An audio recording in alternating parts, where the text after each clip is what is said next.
बात करेंगे। शहर के मुख्तलिफ इलाकों की तरह कुरंगी अलवासी टाउन में भी पानी का मसला संगीन हो गया है, जिसके बाद इलाका वकील पानी के टैंकर्स खरीदने पर मजबूर हैं। मज़ीद जानते हैं, हमारे साथ मौजूद हैं नुमाइंदा राबेल अशरफ। जी राबेल।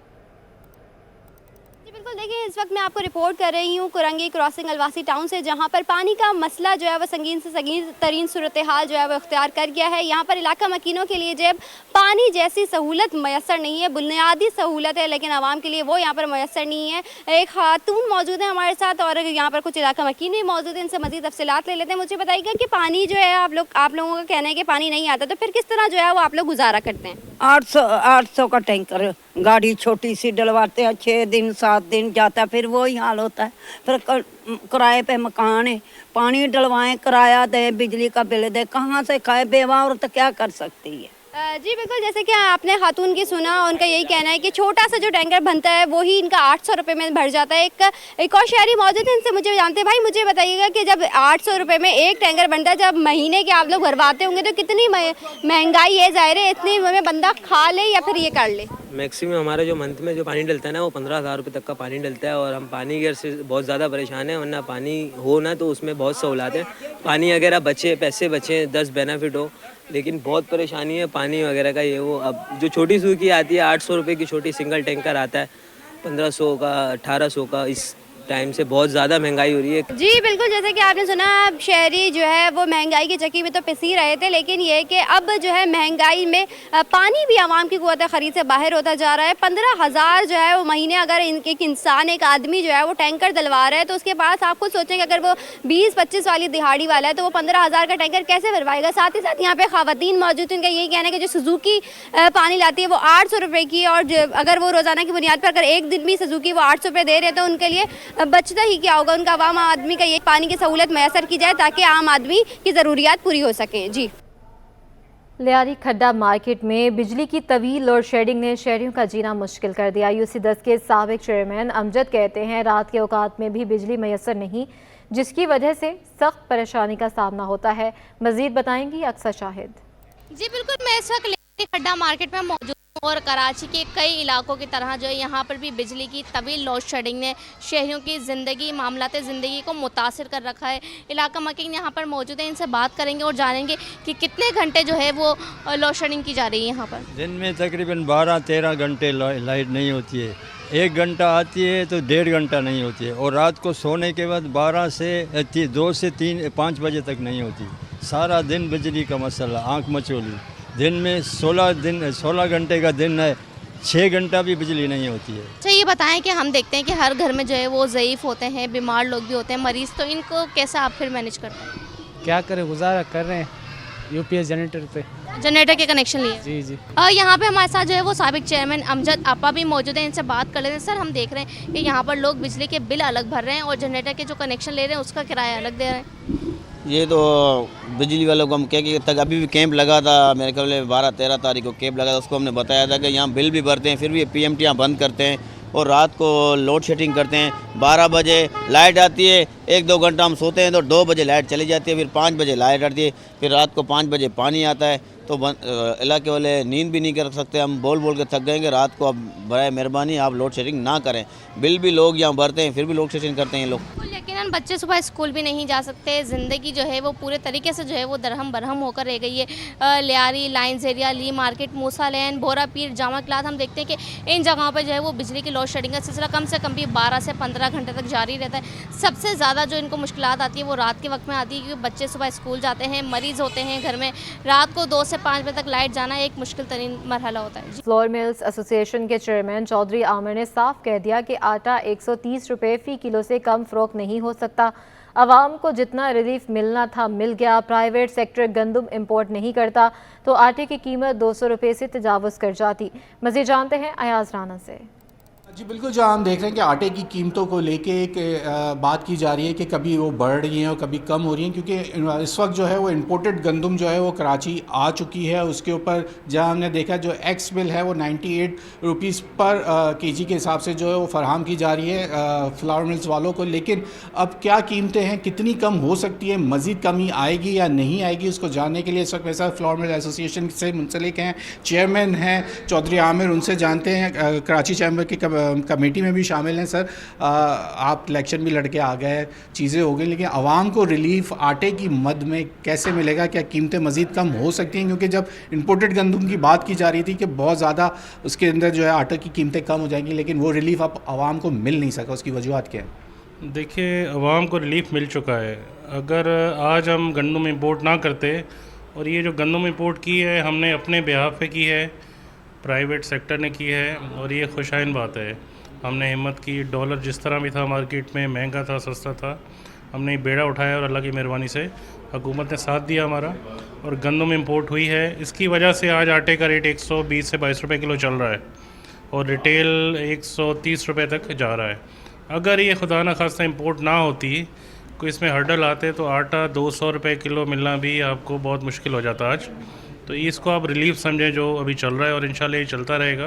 जैसे चौधरी आमिर का यही कहना है कि अब जितनी कमी आनी थी आटे की कीमतों में वो आ चुकी है, मज़ीद कमी आना मुमकिन नहीं है, क्योंकि सिंध हुकूमत की जाने से भी जो गंदम अब फराहम की जाएगी फ्लावर मिल्स को, वो उसकी भी कीमत जो वो 115 रुपये से एक्स बिल जो है उससे कम नहीं होगी। उसके बाद खर्चे मिलाने के बाद भी इसकी जो कीमतें वो ज़्यादा हो सकती हैं। इंपोर्टेड गंदम जो बहरहाल इस वक्त आ चुकी है, उसी के अंदर जो है वो आवाम को जो फराहम किया जा रहा है, उसी कीमत के अंदर जो है वो आटा दिया जा सकता है। अगर डॉलर की कीमतों के अंदर को रद्दो बदल आएगा तो यकीनन आटे की कीमतें मज़ीद बढ़ने का जो है वो चांस मौजूद है। जी तो जनाब, मेरी तरह आप भी अगर चाय के शौकीन अफराद हैं तो बुरी खबर है कि चाय की चुस्कियाँ अब महंगी पड़ गई हैं। कंपनियों ने डॉलर की कदर को जवाज़ बनाकर पत्ती की कीमत में 10 से 100 रुपये तक का इजाफा कर दिया है। इस पर मज़ीद अपडेट करेंगे हमारे नुमाइंदे वसीम इफ्तिखार।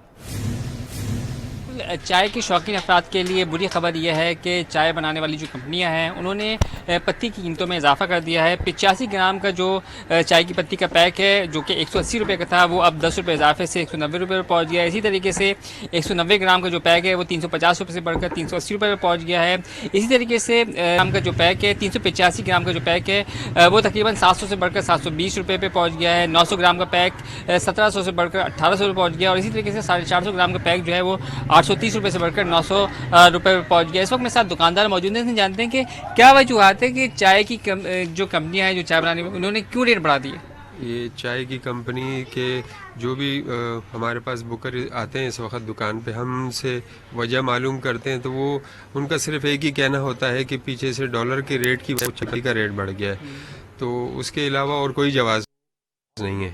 तो पिछले दिनों जैसे डॉलर का रेट नीचे आ गया था, लेकिन इन्होंने उस वक्त कोई कमी नहीं थी। जी बिल्कुल, ये थे दुकानदार जिन्होंने वजूहत ये बताई हैं कि जो चाय बनाने वाली कंपनीज हैं उन्होंने डॉलर की कदर को जवाज़ बनाकर जो उसकी कीमतों में इजाफा किया है, और 100 रुपये तक जो है इन्होंने बताया कि इजाफा किया गया है, जिसकी वजह से इनका जो कारोबार भी जो है मुतासर हो रहा है।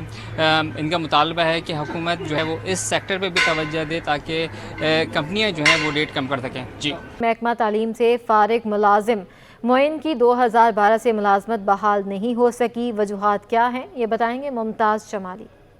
देखिए जी, मामला 2012 का है, जहां शहरी मोइन जिन्होंने आज सिंध हाई कोर्ट में दरख्वास्त दायर की, उन्होंने महकमा तालीम में BPS 1 के लिए जो है मुलाजमत के लिए फॉर्म जमा कराए थे, और उसके बाद उनको जो है वो मुलाजमत मिली थी। लेकिन बाद में जब ये मामला सामने आया कि उन मुलाजमतों के चक्कर में लोगों ने कुछ जाली डोमिसाइल, जाली सर्टिफिकेट वगैरह जमा कराए थे, तो ये मामला वहीं रुके थे। उसके बाद एक कमेटी तश्कील दी गई थी, और कमेटी में जो है दीगर जो हैं मुलाजमीन तो बहाल हो गए, लेकिन दरख्वास्त गुजार को बहाल नहीं किया गया।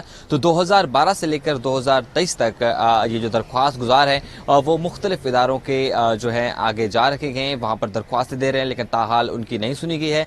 आज अदालत ने उनकी दरख्वास्त पर महकमा तालीम को ये हिदायत जारी की है कि महकमा तालीम जो है इस मुलाजिम की दायर दरख्वास्त पर सुनवाई करें, और सुनवाई करने के बाद, समाअत करने के बाद ये रिपोर्ट जो है वो पेशरफ्त रिपोर्ट वो अदालत में जमा कराएं। दरख्वास्त गुजार का ये मौक़िफ़ है कि 2012 में उनको BPS 1 में जो है तैनात किया गया था, लेकिन बाद में जब ये मामला सामने आया कि भर्तियों में मुबैना तौर पर जो है जाली दस्तावेज़ात इस्तेमाल की गए हैं, तो उस पर एक कमेटी बनी थी। कमेटी ने दीगर मुलाजिमीन को तो बहाल कर दिया, लेकिन इसको बहाल नहीं किया।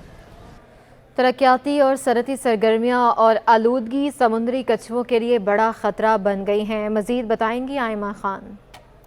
पाकिस्तान में जो है वो कछुओं की 5 किस्में पाई जाती हैं, जिनमें बिलखसूस जो है वो सब्ज़ कछुआ, इसी के साथ ही साथ 20 साल कबल जो है वो यहाँ पे जैतूनी कछुआ भी पाया जाता था, लेकिन अब जो है वो जैतूनी कछुआ जो है वो पाकिस्तान के साहिली पट्टी पर मौजूद नहीं है। पाकिस्तान की साहिली पट्टी में कछुओं को जो है वो बेशुमार ख़तरात लाहक हैं, जिनमें बिलखसूस जो है वो उनके मस्कन की तबाही, प्लास्टिक की आलूदगी, जबकि साथ ही साथ जो है वो माहीगीरों के जाल में फंसना भी माहीगीरों के जाल में उलझना और फंसना भी शामिल है। इस हवाले से बात करने के लिए हमारे साथ WWF के टेक्निकल एडवाइज़र मोहम्मद मौज़म ख़ान मौजूद हैं। सर बताइएगा कि इतना मतलब कछुओं को इतना ज़्यादा ख़तरा लाहक है पाकिस्तान की साहिली पट्टी पे, तो WWF की जानिब से क्या इक़दाम किए जा रहे हैं? ऐसा है कि WWF ने जब इसका आगाज़ हुआ था 1970 में, तो कछुओं ही से हमने किया था और कराची के कछुओं को बचाने के लिए किया गया था, और वो सिलसिला आज तक जारी है। जो हमने रिसेंट रिसर्च की है, जो 2012 से लेकर अभी तक जारी है, उसमें पाकिस्तान के खुले समुद्रों में माहीगीरों के जालों में फंसने वाले कछुओं के मुतालिक मालूमात की, तो हमें बहुत सारी ऐसी मालूमात मिली जो कि हमारे लिए बहुत ही हैरानकुन थी। मसलन खुले समुद्र के अंदर जो सबसे ज़्यादा कछुआ मिलता है वो ऑलिव रिडली है, जिसे जैतूनी कछुआ कहते हैं, जबकि ग्रीन कछुए की तादाद उसके से तकरीबन 5 गुना कम है। ये कछुआ, जैतूनी कछुआ, गुज़िश्ता 20 साल से पाकिस्तान में अंडे देने के लिए इसकी मादा नहीं आती। क्यों नहीं आती, इसका सबब भी नहीं पता है।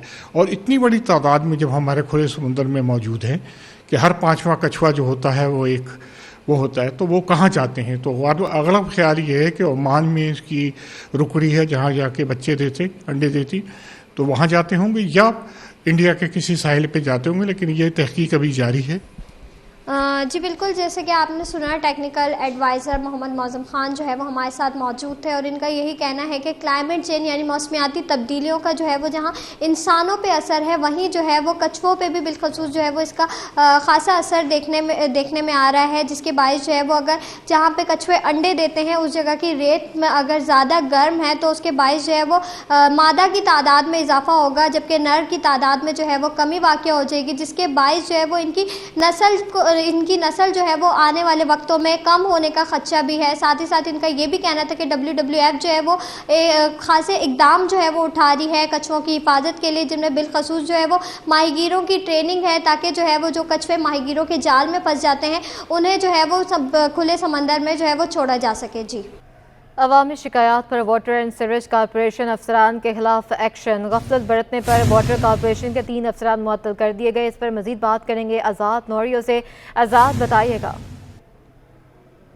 जी बिल्कुल, Karachi water and sewerage corporation के सिक्योरिटी अफसर या ऑपरेशन समिति जो है 4 एक अफसर को मुलाजमतों से बरतरफ करके 3 इंजीनियर्स को जो है मुअत्तल कर दिया, जिसका जो है कॉरपोरेशन के डायरेक्टर पर्सनल जो है मोहम्मद अमीन तुगलक, उन्हें नोटिफिकेशन भी जारी कर दिया गया। इन अफसरान के खिलाफ कार्रवाई अवामी शिकायत और लापरवाही बरतने पर की गई है। इन अफसरान में सिक्योरिटी अफसर ऑपरेशन मेजर रिटायर्ड अब्दुल मजीद एवान जो उनको मुलाजमत से बरतरफ किया गया है, जबकि एग्जीक्यूटिव इंजीनियर सैयद ताबिश रजा हसैन और असिस्टेंट इंजीनियर सलीम रजा सुमरो, इसके अलावा इंस्पेक्टर मोहम्मद आमिर खान को भी ओहदों से मुअत्तल कर दिया गया। इन तीनों अफसरान के खिलाफ जो है तहकीकात करने का भी हुक्म दे दिया गया। इसके साथ साथ इन तीनों मुअत्तल अफसरान आपको फौरी तौर पर इदारे में रिपोर्ट करने और जो उनके जेर इस्तेमाल सरकारी गाड़ियाँ हैं वो जो वाटर एंड कॉरपोरेशन जो सीवरेज कॉरपोरेशन इसका जो पोल है, पोल के तरीके गाड़ियाँ जमा कराने के भी अहकाम जारी किए गए। जब तक ये अफसरान मुअत्तल रहेंगे तब तक इनके खिलाफ तहकीकात मुकम्मल की जाएगी और इनको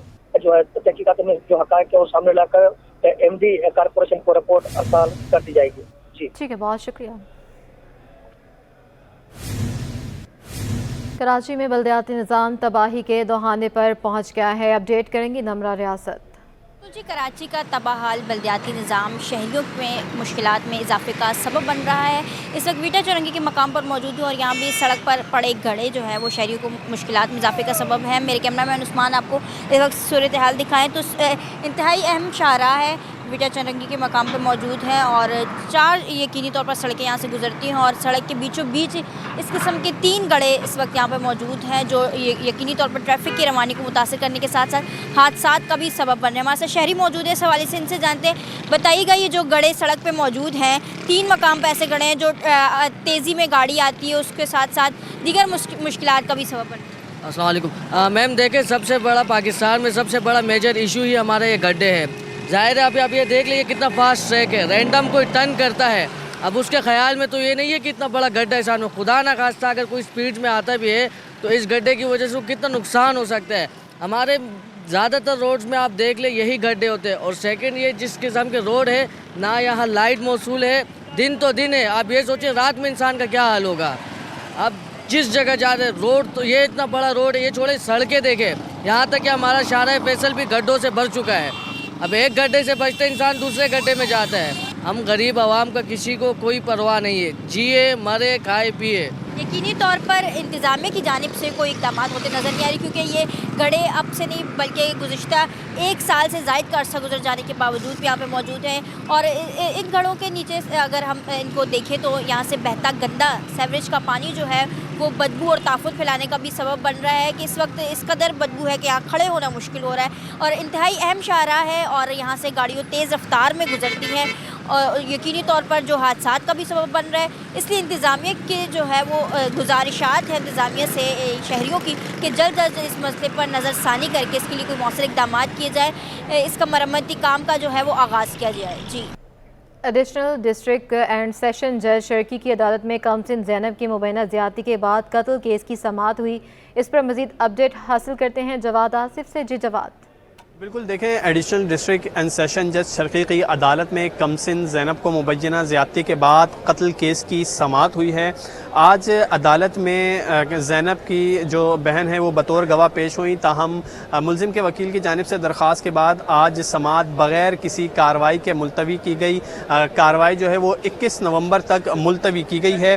वाक़या गुज़श्ता साल पेश आया था जब ज़ैनब को मुबैना ज़्यादती के बाद कत्ल किया गया था, जिसका मुकदमा थाना मुबीना टाउन में दर्ज है। मुकदमे में गिरफ्तार मुलजिम इरफान अदालती रिमांड पर जेल में है। इससे पहले समातों में जो है वो मुकदमे की पहली गवाह मकतूला की दूसरी बहन की जो है वो गवाही दे चुकी है और मुलजिम के वकील की जानिब से उस पर जिरा भी की गई थी। ताहम आज दूसरी गवाह पेश हुई, लेकिन कोई भी समाअत जो है वो अमल में नहीं ला जा सकी। जी।